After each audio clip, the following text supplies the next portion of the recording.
మన ప్రభువును రక్షకుడైన యేసుక్రీస్తు వారి యొక్క అతి శ్రేష్టమైన నామంలో గ్రేస్ఫుల్ మినిస్ట్రీస్ ఆడియో బైబిల్ ద్వారా దేవుని వాక్యాన్ని వింటున్న మీ అందరికీ నా వందనాలు తెలియజేస్తున్నాను.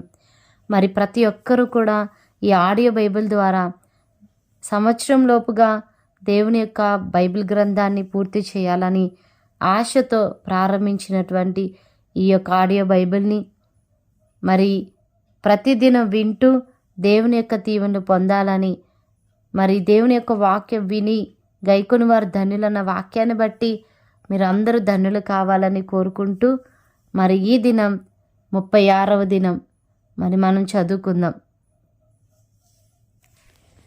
లేవ్యకాండము 16వ అధ్యాయము.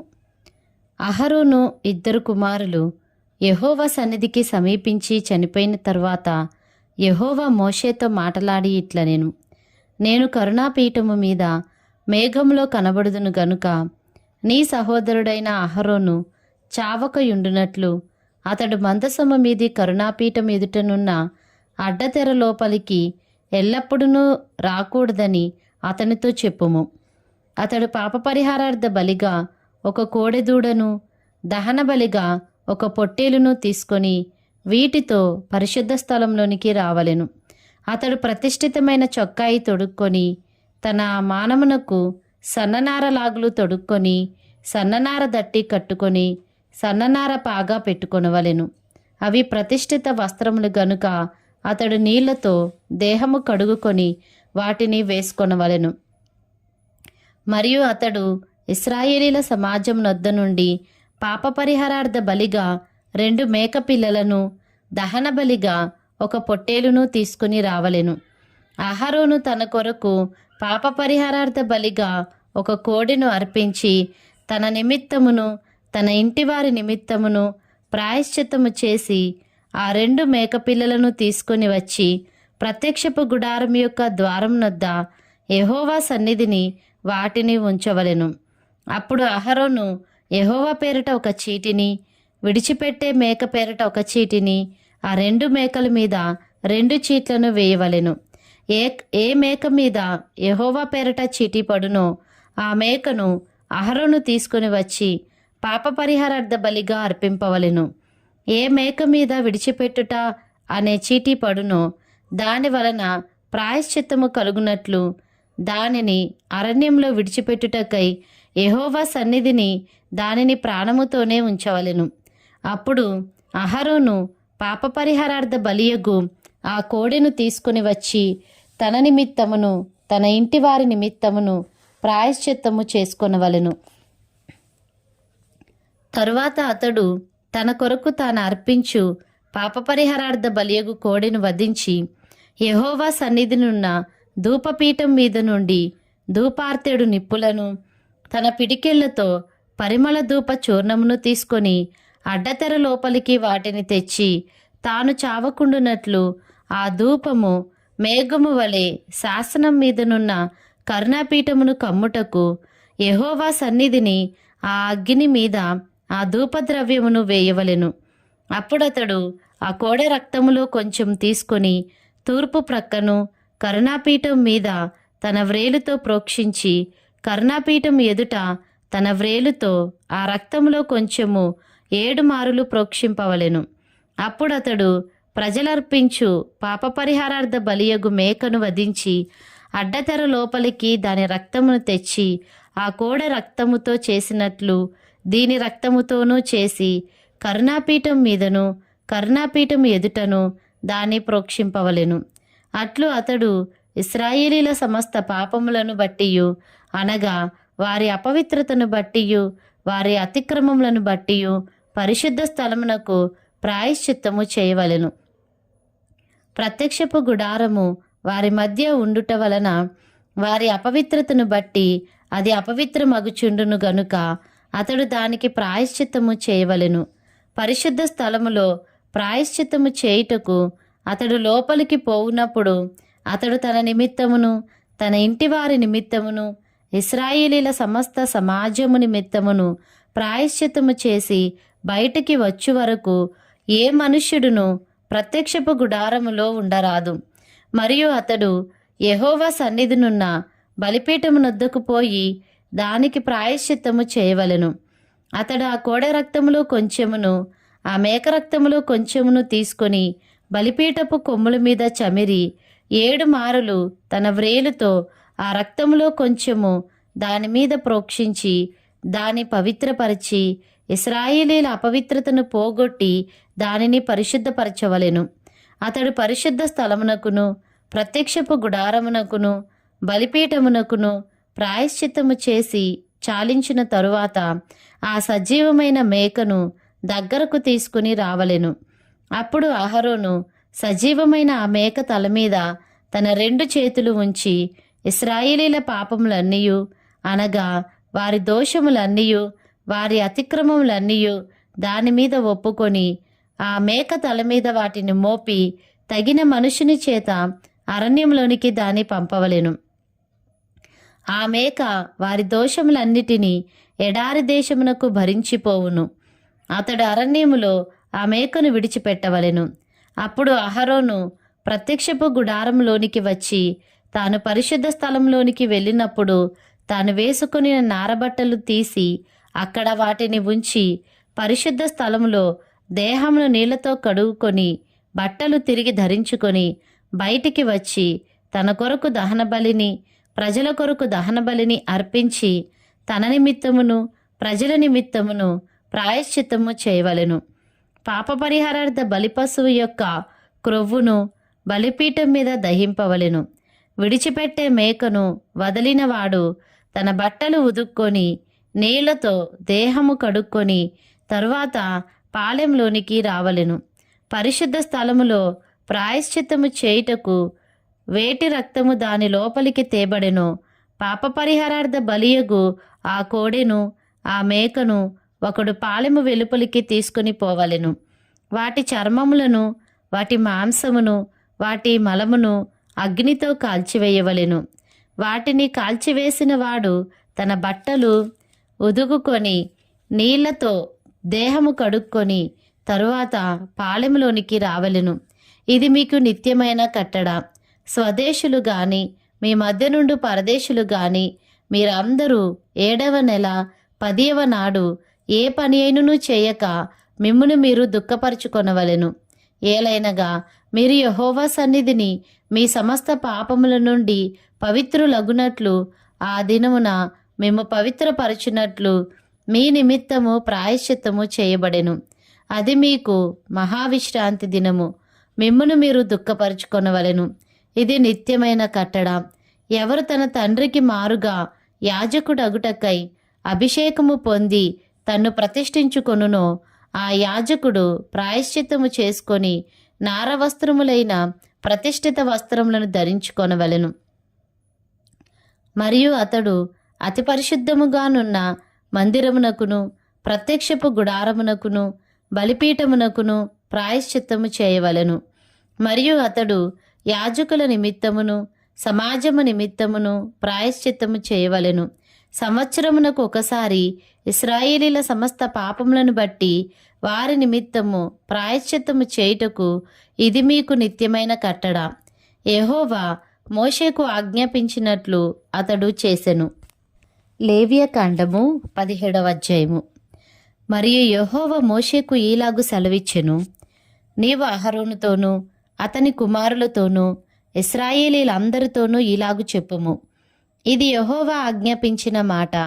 ఇశ్రాయేలీల కుటుంబములలో యెహోవా మందిరము ఎదుట యెహోవాకు అర్పణము అర్పించుటకు పూనుకొనువాడు అది ఎద్దే గాని గొర్రెయే గాని మేకయే గాని ప్రత్యక్షపు గుడారం యొక్క ద్వారం నొద్దకు దానిని ముందు తేక పాలెములో వధించినను పాలెమునకు వెలుపల వధించినను ఆ మనుష్యుడు తన ప్రజల నుండి కొట్టివేయబడును. వాడు రక్తమును ఒలికించినవాడు. ఇశ్రాయేలీలు బయట వధించుచున్న బలిపశువులను ఇక బయట వధింపక యెహోవా పేరట యాజకుని యొద్దకు ప్రత్యక్షపు గుడారము యొక్క ద్వారమునకే తీసుకొని వచ్చి సమాధాన బలిగా అర్పించున్నట్లు ఆ మనుష్యుడు జనుల్లో నుండి కొట్టివేయబడవలెను.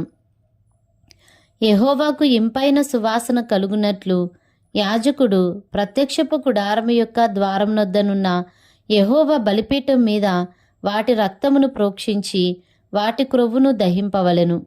వారు వ్యభిచారులై అనుసరించుచూ వచ్చిన దయ్యముల పేరట వధించినట్లు ఇక మీదట తమ బలిపశువులను వధింపరాదు. ఇది వారి తరతరములకు వారికి నిత్యమైన కట్టడ. మరియు నీవు వారితో ఇట్లనుము, ఇశ్రాయేలీల కుటుంబములలో గాని మీలో నివసించు పరదేశుల్లో గాని ఒకడు దహన బలినైనను వేరొక ఏ బలినైనను యెహోవాకు అర్పింపనుద్దేశము గలవాడై ప్రత్యక్షపు గుడారం యొక్క ద్వారం నొద్దకు తీసుకొని రాని యెడల ఆ మనుష్యుడు జనులలో నుండి కొట్టివేయబడును. మరియు ఇశ్రాయేలీల కుటుంబములలోనేమి మీలో నివసించు పరదేశుల్లోనేమి ఒకడు దేని రక్తమును తినినను రక్తము తినువానికి నేను విముఖుడనై జనుల నుండి వానిని కొట్టివేయుదును. రక్తము దేహమునకు ప్రాణము. మీ నిమిత్తము ప్రాయశ్చిత్తము చేయునట్లు బలిపీఠం మీద పోయిటకై దానిని మీకిచ్చి తిని, రక్తము దానిలోనున్న ప్రాణమును బట్టి ప్రాయశ్చిత్తము చేయును. కాబట్టి మీలో ఎవడును రక్తము తినకూడదనియు మీలో నివసించి ఏ పరదేశియు రక్తము తినకూడదనియు నేను ఇశ్రాయేలీలకు ఆజ్ఞాపించి తిని. మరియు ఇశ్రాయేలునే గాని మీలో నివసించు పరదేశుల్లోనే గాని ఒకడు తినదగిన మృగమునైనను పక్షినైనను వేటాడి పట్టిన ఎడల వాడు దాని రక్తమును ఒలికించి మంటితో కప్పవలెను. ఏలైనగా అది సమస్త దేహములకు ప్రాణాధారము. దాని రక్తము దాని ప్రాణమునకు ఆధారము. కాబట్టి మీరు ఏ దేహ రక్తమును తినకూడదు. వాటి రక్తము సర్వదేహములకు ప్రాణాధారము. దానిని తిను ప్రతివాడు మరణశిక్ష నొందునని నేను ఇశ్రాయేలీలకు ఆజ్ఞాపించి తిని.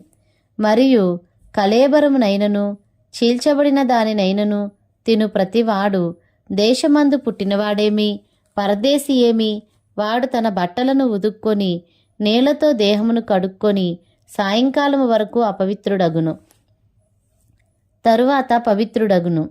అయితే వాడు వాటిని ఉదుక్కొనకయు తన దేహమును కడుక్కొనకయు ఉండినేడల వాడు తన దోష శిక్షను భరించును. లేవియకాండము 18వ అధ్యాయము. మరియు యెహోవా మోషేకు ఈలాగు సెలవిచ్చెను, నేను మీ దేవుడనైన యెహోవానని నీవు ఇశ్రాయేలీలతో చెప్పుము. మీరు నివసించిన ఐగుప్తు దేశాచారముల చొప్పున మీరు చేయకూడదు. నేను మిమ్మును రప్పించుచున్న కనాను దేశాచారముల చొప్పున మీరు చేయకూడదు. వారి కట్టడలను బట్టి నడవకూడదు. మీరు నా విధులను గైకొనవలెను. నా కట్టడలను బట్టి నడుచుకొనుటకు వాటిని ఆచరింపవలెను. మీ దేవుడనగు నేను యెహోవాను. మీరు నా కట్టడలను నా విధులను ఆచరింపవలెను. వాటిని గైకొనువాడు వాటి వలన బ్రతుకును. నేను యెహోవాను. మీలో ఎవరును తమ రక్త సంబంధుల మానాచ్ఛాదనమును తీయుటకు వారిని సమీపింపకూడదు. నేను యెహోవాను. నీ తండ్రికి మానాచ్ఛాదనముగా నున్న నీ తల్లి మానాచ్ఛాదనమును తీయకూడదు. ఆమె నీ తల్లి. ఆమె మానాచ్ఛాదనమును తీయకూడదు. నీ తండ్రి భార్య మానాచ్ఛాదనమును తీయకూడదు. అది నీ తండ్రిదే. నీ సహోదరి మానాచ్ఛాదనమును అనగా ఇంటిలో పుట్టినదేమి వెలుపల పుట్టినదేమి నీ తండ్రి కుమార్తె యొక్క అయినను నీ తల్లి కుమార్తె యొక్క అయినను మానాచ్ఛాదనమును తీయకూడదు. నీ కుమారుని కుమార్తె మానాచ్ఛాదనమునైనను కుమార్తె మానాచ్ఛాదనమునైనను తీయకూడదు. అది నీది. నీ తండ్రి వలన పుట్టిన నీ తండ్రి భార్య కుమార్తె నీ సహోదరి. ఆమె మానాచ్ఛాదనమును తీయకూడదు. నీ తండ్రి సహోదరి మానాచ్ఛాదనమును తీయకూడదు. ఆమె నీ తండ్రి రక్త సంబంధి. నీ తల్లి సహోదరి మానాచ్ఛాదనమును తీయకూడదు. ఆమె నీ తల్లి రక్త సంబంధి. నీ తండ్రి సహోదరుని మానాచ్ఛాదనమును తీయకూడదు అనగా అతని భార్యను సమీపింపకూడదు. ఆమె నీ పిన తల్లి. నీ కోడలి మానాచ్ఛాదనమును తీయకూడదు. ఆమె నీ కుమారుని భార్య. ఆమె మానాచ్ఛాదనమును తీయకూడదు. నీ సహోదరుని భార్య మానాచ్ఛాదనమును తీయకూడదు. అది నీ సహోదరుని మానము. ఒక స్త్రీ మానాచ్ఛాదనమును ఆమె కుమార్తె మానాచ్ఛాదనమును తీయకూడదు. ఆమె కుమారుని కుమార్తె మానాచ్ఛాదనమునైనను ఆమె కుమార్తె మానాచ్ఛాదనమునైనను తీయుటకు వారిని చేర్చుకొనకూడదు. వారు ఆమె రక్త సంబంధులు. అది దుష్కామ ప్రవర్తన. నీ భార్య బ్రతికియుండగా ఆమెను పీడించుటకు, ఆమె సహోదరి మానాఛాదనమును తీయుటకు ఈమెను ఆమెతో పెండి చేసుకొనకూడదు. అపవిత్రత వలన స్త్రీ కడగా ఉండునప్పుడు ఆమె మానాఛాదనమును తీయుటకు ఆమెను సమీపింపకూడదు. నీ పొరుగువాని భార్యయందు నీ వీర్యస్ఖలనము చేసి ఆమె వలన అపవిత్రత కలుగుజేసుకొనకూడదు. నీవు ఏమాత్రమును నీ సంతానమును మోలేకు నిమిత్తము అగ్నిగుండమును దాటనీయకూడదు. నీ దేవుని నామమును అపవిత్రపరచకూడదు. నేను యెహోవాను. స్త్రీ సైన్యము వలె పురుష సైన్యము కూడదు, అది హేయము. ఏ జంతువునందును వీర్యస్ఖలనము చేసి దాని వలన అపవిత్రత కలుగుజేసుకొనకూడదు. జంతువు స్త్రీని పొందునట్లు ఆమె దాని ఎదుట నిలవరాదు, అది విపరీతము. వీటిలో దేని వలనను అపవిత్రత కలుగుజేసుకొనకూడదు. నేను మీ ఎదుట నుండి వెళ్ళగొట్టుచున్న జనములు వాటన్నిటి వలన అపవిత్రులైరి. ఆ దేశం అపవిత్రత కలది గనుక నేను దాని మీద దాని దోష శిక్షను మోపుచున్నాను. ఆ దేశమందు కాపురమున్న వారిని వెళ్ళగ్రక్కి వేయుచున్నది. కాబట్టి ఆ దేశము మీకంటే ముందుగానున్న ప్రజలను